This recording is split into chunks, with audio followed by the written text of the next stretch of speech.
নমস্কার, খবর শুনছেন M2D নিউজ চ্যানেল থেকে। জানাবো আজকের বিশেষ খবর। বাছাই করা খবরগুলো পেতে চ্যানেলটিতে সাবস্ক্রাইব করে পাশে থাকা বেল আইকনটি অল করে রাখুন। শুরুতেই হেডলাইন্স। চীনা পণ্যে 245% শুল্ক, ট্রাম্প প্রশাসনের জবাব চাইল বেজিং। শুল্ক ও পাল্টা শুল্ক, আমেরিকা ও চীনের মধ্যে এই মুহূর্তে সম্পর্ক তলানিতে এসে ঠেকেছে।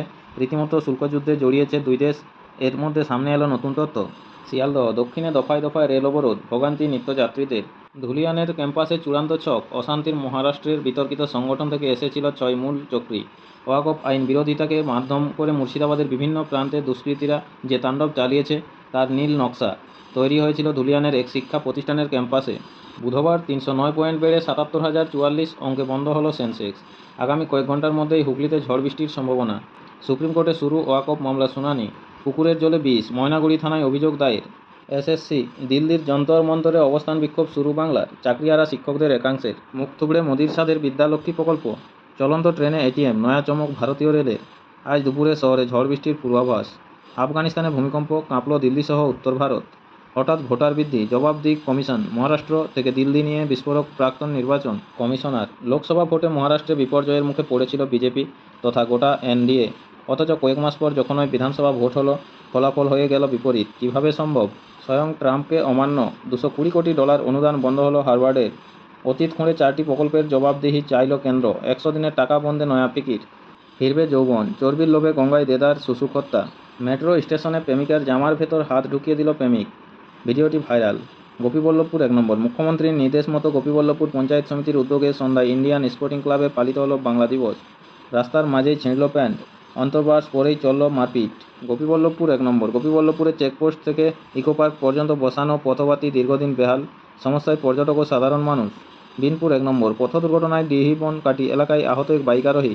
ওয়েস্ট বেঙ্গল আন্দোলন কোথায়, রাজ্যের উপর ক্ষুব্ধ বিজেপি কেন্দ্রীয় নেতৃত্ব, কী হবে এবার? গোপীবল্লভপুর 2 নম্বর। গোপীবল্লভপুর 2 নম্বর ব্লকের গাড়িগ্রাম গ্রামে বাংলা দিবস পালন করল ব্লক তৃণমূল কংগ্রেস। উপস্থিত বিধায়ক ও ব্লক সভাপতি। বিনপুর 2 নম্বর। ষাঁড়পুরাতে গাজন মেলায় ভক্তা দেখতে ভিড় কয়েক হাজার মানুষ। ঝাড়গ্রাম, ছত্রধর মাহাতোর উপদেষ্টায় ঝাড়গ্রামে জঙ্গলমহলের মানুষের অধিকার রক্ষায় গঠিত হলো জঙ্গলমহল অভিযান। আপনারা এতক্ষণ শুনলেন আজকের শিরোনাম। আসো বিস্তারিত খবরে। ওয়াকফ আইনের একাধিক ধারা নিয়ে প্রশ্ন, সুপ্রিম অস্বস্তিতে মোদী সরকার। নয়াদিল্লি, 16 এপ্রিল। বিরোধীরা প্রশ্ন তুলেছিল, তাদের ধর্মীয় বিষয়ে হস্তক্ষেপের অভিযোগ করে উষ্মা প্রকাশ করা হয়েছিল বিভিন্ন মুসলিম সংগঠনের তরফে। এবার বিতর্কিত নয়া ওয়াকফ আইন নিয়ে সুপ্রিম কোর্টে প্রশ্নবাণে বিদ্ধ হল মোদী সরকার। বুধবার এই আইনের একাধিক ধারা নিয়ে আঙুল তুলেছে সর্বোচ্চ আদালত। সংশোধিত আইনে কেন্দ্রীয় ওয়াকফ কাউন্সিলে অমুসলিমদের অন্তর্ভুক্ত করার সংস্থান আছে। এদিন যা নিয়ে প্রশ্ন তুলেছে প্রধান বিচারপতি সঞ্জীব খান্নার নেতৃত্বাধীন 3 সদস্যের বেঞ্চ। কোনো হিন্দু এন্ডাউমেন্ট বোর্ডে কি মুসলিমদের অন্তর্ভুক্ত করতে চাইবে সরকার? খোলা মনে উত্তর জানতে চাইল আদালত। কেন্দ্রের বিতর্কিত ওয়াকফ বিলের বিরোধিতায় দেশের বিভিন্ন প্রান্তে বিক্ষোভ চলছে। পাশাপাশি এই সংশোধনী আইনের বৈধতাকে চ্যালেঞ্জ করে মোট 73টি আবেদন জমা পড়েছে সর্বোচ্চ আদালতে।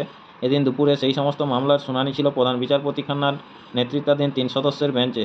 বেঞ্চের অন্য সদস্যরা হলেন বিচারপতি সঞ্জয় কুমার এবং বিচারপতি কে.বি. বিশ্বনাথন।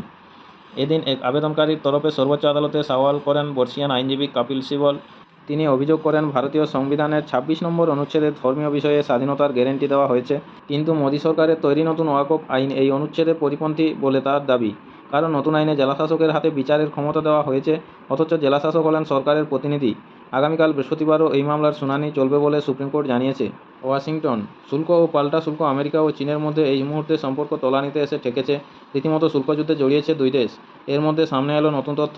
চীনা পণ্য আমদানির ক্ষেত্রে শুল্কের হার 145% থেকে এক ধাক্কায় বাড়িয়ে 245% করল ট্রাম্প প্রশাসন। হোয়াইট হাউস থেকে প্রকাশিত নথিতে খোলসা করা হয়েছে এই তথ্য, যা নিয়ে আন্তর্জাতিক মহলে শুরু হয়ে গিয়েছে হইচই।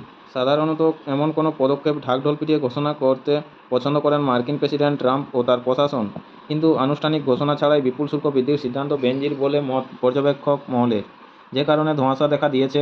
সোশ্যাল মিডিয়ায় অনেক প্রশ্ন করেছেন, ছাপার ভুলের কারণে কি 145 থেকে হয়েছে 245%, নাকি গোপনে সত্যিই চীনা পণ্যে নতুন এই শুল্ক চাপিয়েছে ওয়াশিংটন? এই পরিস্থিতিতে মার্কিন প্রশাসনকে কড়া বার্তা পাঠিয়েছে চীনও। বেজিংয়ের বক্তব্য, শুল্ক হার ঘিরে তৈরি হওয়া অনিশ্চয়তা দূর করতে হবে আমেরিকাকে। ট্রাম্প প্রশাসনকে স্পষ্ট করতে হবে প্রকৃত শুল্কের হার কত, 145% না 245%। আমেরিকার সঙ্গে চলতি শুল্কযুদ্ধে ইতিমধ্যে হার না মানা মনোভাব স্পষ্ট করে দিয়েছে বেজিং। পাল্টা হিসেবে মার্কিন পণ্য আমদানিতে 125% শুল্ক চাপিয়েছে তারা। সেই সঙ্গে বোয়িং বিমান ডেলিভারি স্থগিত রেখেছে, বন্ধ করে দিয়েছে কিছু বিরল ধাতু রপ্তানি।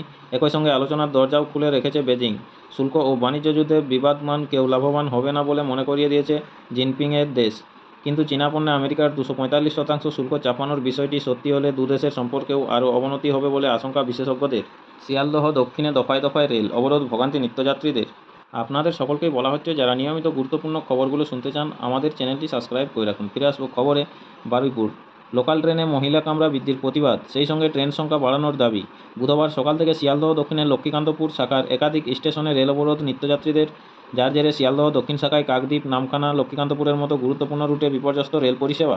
একাধিক স্টেশনে দাঁড়িয়ে পড়ে ট্রেন, চূড়ান্ত দুর্ভোগে অসংখ্য সাধারণ যাত্রী।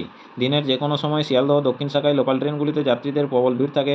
এর মধ্যে মহিলা কামরার সংখ্যা বৃদ্ধির সিদ্ধান্ত নিয়েছে রেল। তাতেই ক্ষুব্ধ নিত্যযাত্রীদের বড় অংশ। অবরোধকারীদের বক্তব্য, 12 বগির ট্রেনে আগে মহিলাদের জন্য 2টি সংরক্ষিত কামরা থাকত, বর্তমানে সেই সংখ্যা বাড়িয়ে 4টি করা হয়েছে। এর সঙ্গেই রয়েছে 2টি ভেন্ডার কামরা। ফলে মোট 6টি কামরায় সাধারণ পুরুষ যাত্রীদের ওঠার সুযোগ থাকছে না, যে কারণে বহু পুরুষ যাত্রী ট্রেনে উঠতে পারছেন না বলে অভিযোগ। মাত্র 6টি কামরায় হাজার হাজার যাত্রী যাতায়াত করবেন কীভাবে, প্রশ্ন তুলেছেন নিত্যযাত্রীদের একটা বড় অংশ। লোকাল ট্রেনে মহিলা কামরা বৃদ্ধির প্রতিবাদ ও ট্রেনের সংখ্যা বাড়ানো সহ নানা দাবিতে আজ সকালে প্রথমে দক্ষিণ বারাসত স্টেশনে নিত্যযাত্রীরা অবরোধ শুরু করেন। ওই একই অভিযোগে অবরোধ শুরু হয় ধপধপি স্টেশনেও। লিখিত আবেদন পেলে রেল প্রশাসনের তরফে বিষয়টি খতিয়ে দেখার আশ্বাস দেওয়া হলে প্রায় 2.5 ঘন্টা পরে এই দুই স্টেশনে অবরোধ উঠে যায়। আপ ও ডাউন লাইনে শুরু হয় ট্রেন চলাচল। এদিকে ভিড়ের চাপে ট্রেনে উঠতে না পেরে জয়নগর, মজিলপুর ও মথুরাপুর স্টেশনে অবরোধ শুরু করেন যাত্রীরা। পরে খবর পেয়ে পুলিশ এসে অবরোধ উঠিয়ে দেয়। সুপ্রিম কোর্টের পরবর্তী প্রধান বিচারপতি হচ্ছেন বি.আর. গভাই। 14ই মে শপথ গ্রহণ। প্রতিদিন নিয়মিত গুরুত্বপূর্ণ খবরগুলো শোনার জন্য আমাদের চ্যানেলটি সাবস্ক্রাইব করে রাখুন। ফিরে আসবো খবরে। দেখে নেব আজকের শহরের আবহাওয়ার হালচাল কী রয়েছে। কলকাতা 16 এপ্রিল বাংলা নতুন বছরের প্রথম দিন রাজ্যের একাধিক জেলায় ঝড় বৃষ্টি হলেও বঞ্চিত কলকাতা। মঙ্গলবার শহরের আকাশ আংশিক মেঘলা থাকলেও বৃষ্টির দেখা মেলেনি, ফলে গরমের দাপট সামান্য কমলেও অধরা স্বস্তি। তবে আজ বুধবার সকাল থেকে আংশিক মেঘলা কলকাতার আকাশ, তবে দুপুর বা সন্ধ্যার পরে ঝড় বৃষ্টির সম্ভাবনা আছে বলে পূর্বাভাসে জানিয়েছে আলিপুর আবহাওয়া দপ্তর। আজ সর্বোচ্চ তাপমাত্রা ঘোরাফেরা করবে 34 ডিগ্রি সেলসিয়াসের আশেপাশে, সর্বনিম্ন তাপমাত্রা থাকতে পারে 25 ডিগ্রি সেলসিয়াস। গতকাল শহরে সর্বোচ্চ তাপমাত্রা ছিল 34.2 ডিগ্রি সেলসিয়াস, স্বাভাবিকের থেকে 1.5 ডিগ্রি সেলসিয়াস কম। সর্বনিম্ন তাপমাত্রা ছিল 27.2 ডিগ্রি সেলসিয়াস। বৃষ্টিপাত হয়নি। এদিকে বৈশাখ মাসের শুরুতেই ধসে বিধ্বস্ত কার্শিয়াং শহর। মঙ্গলবার মাত্র 1 ঘন্টার বৃষ্টিতে শহরের একাধিক জায়গায় ধস নেমেছে। কোথাও কালভার্টের গার্ডওয়াল ধসে গিয়েছে, কোথাও রাস্তা ক্ষতিগ্রস্ত হয়েছে। সব মিলিয়ে বাড়ি ক্ষতিগ্রস্ত হয়েছে 7টি। সংশ্লিষ্ট এলাকার বাসিন্দাদের নিরাপদ জায়গায় সরানোর প্রক্রিয়া শুরু হয়েছে। বর্ষার মরশুম শুরুর আগে এ নিয়ে স্থানীয় বাসিন্দারা আতঙ্কিত। নয়াদিল্লি প্রতিশ্রুতি ছিল মেধাবী পড়ুয়াদের জন্য মিশন বোর্ড মেকানিজম আনবেন প্রধানমন্ত্রী নরেন্দ্র মোদী।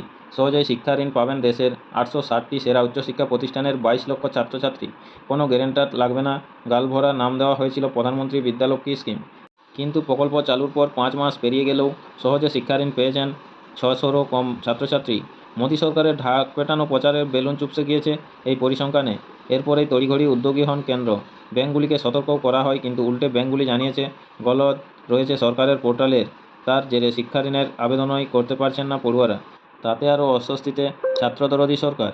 এনডিএ সরকার তৃতীয়বার ক্ষমতাসীন হওয়ার পর গত বছর জুলাই মাসের বাজেটে ঘোষণা করা হয় প্রকল্পটি।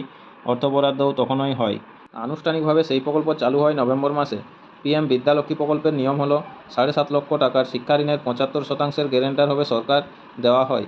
আর সেই যাদের পারিবারিক আয় বছরে 8 লক্ষ টাকার কম, তাদের 10 লক্ষ টাকা শিক্ষা ঋণের ক্ষেত্রে 3% সুদ সরকার বহন করবে।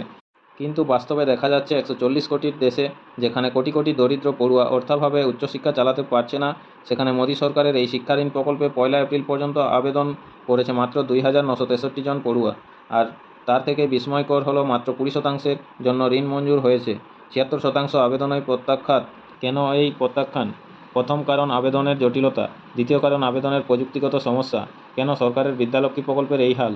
গত মার্চ মাসে দেশের বিভিন্ন রাষ্ট্রায়ত্ত ব্যাংকগুলির কাছে এই প্রশ্নের উত্তর জানতে চেয়েছিল অর্থমন্ত্রক এবং শিক্ষামন্ত্রক। জবাবে কমবেশি প্রতিটি সরকারি ব্যাংক জানিয়েছে সরকারের পোর্টালে এই আবেদন করতে হয় এবং তারপর সেটি ব্যাংকের কাছে আসে। সেই পোর্টালের যান্ত্রিক ও প্রযুক্তিগত ত্রুটি সমস্যা সৃষ্টি করেছে। সেই কারণে আবেদনের চেষ্টা হয়তো বহু পড়ুয়া করেছে, কিন্তু কোনো আবেদন জমা হচ্ছে না। তাই সুযোগ পেলেও যান্ত্রিক সমস্যার কারণে সুরাহা হচ্ছে না পড়ুয়াদের। সুতরাং 5 মাস কেটে গেলেও এই প্রকল্প আদৌ কার্যকর হয়নি, যা নিয়ে টানপোড়েন চলছে কেন্দ্র এবং ব্যাংকগুলির মধ্যে।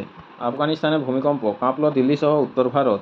16 এপ্রিল কাবুল আতঙ্ক ছড়িয়ে বুধবার ভোররাতে ফের কেঁপে উঠল আফগানিস্তানের মাটি, যার রেশ ধরা পড়েছে দিল্লি, এনসিআর সহ উত্তর ভারতের বেশ কিছু স্থানে। যদিও প্রাথমিকভাবে ক্ষয়ক্ষতির কোনো খবর পাওয়া যায়নি। প্রাথমিকভাবে জানা গেছে ভারতীয় সময় ভোর 4:43 এই কম্পন অনুভূত হয়। ন্যাশনাল সেন্টার ফর সিসমোলজির তথ্য অনুযায়ী রিক্টার স্কেলে এর মাত্রা ছিল 5.9। ভূপৃষ্ঠ থেকে প্রায় 75 কিলোমিটার গভীরে কম্পনটি সৃষ্টি হয়েছিল। উৎসস্থল ছিল হিন্দুকুশ পর্বতমালা।